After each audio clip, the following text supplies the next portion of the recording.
Zotërinj, unë nuk jam ndër ata që besojnë se vuajtja mund të eliminohet nga kjo botë. Vuajtja është një ligj hyjnor. Por unë jam ndër ata që mendojnë dhe pohojnë se varfëria mund të shkatërrohet. Dëgjojeni mirë këtë, zotërinj. Unë nuk po them zvoglojeni, paksojeni, të kurreni. Unë po them shkatërrojeni.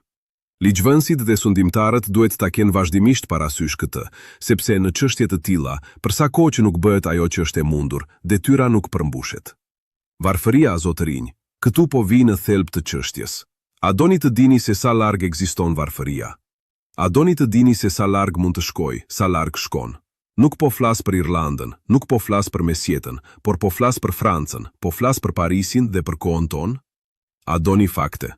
Në Paris, në ato periferi pariziene që erat e trazirave dikur i trazonin kaq lehtë, ka rrugë, shtëpi dhe vende të ndyra ku familje të tëra, jetojnë të rëmujshme, burra, gra, vajza të reja, fëmijë, duke mos pasur për shtretër, për batanie, pothuajse mund të them për veshje, asgjë tjetër përveç grumbujve të ndyrë me lecka, të mbledhura nga ndyrësia në qoshet e rrugëve, një lloj plehu urban, ku krijesat varosen të gjalla për t'i shpëtuar të ftohtit të dimrit.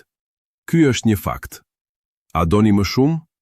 Vetëm kohët e fundit, një burr, një njeri o Zot, që është shkrimtar, e që mjerimi nuk kursen as profesionist dhe as punëtor krau, një njeri i mirë vdiq nga uria, fjalë për fjalë vdiq nga uria, dhe u zbulua pas vdekjes së tij se ai nuk kishte ngrënë për 6 ditë. A doni diçka edhe më të dimshme? Muajin e kaluar, gjatë shpërtimit të kolerës, një nën dhe 4 fëmijët e saj u gjetën duke kërkuar ushqim në mbetjet e ndyra dhe të dëmshme të varreve masive në Montfaucon. E po, zotërinj, unë them se këto janë gjëra që nuk duhet të ndodhin. Unë them se shoqëria duhet të shpenzojë të gjithë forcën e saj, të gjithë shqetësimin e saj, të gjithë inteligjencën e saj, të gjithë vullnetin e saj, për të parandaluar që gjëra të tilla të ndodhin. Unë them se akte të tilla, në një vend të civilizuar, implikojnë ndërgjegjen e të gjithë shoqërisë, se unë që flas, ndihem bashkëfajtor dhe solidar me to, dhe se akte të tilla nuk janë thjesht gabime kundër njerëzimit, por krime kundër Zotit.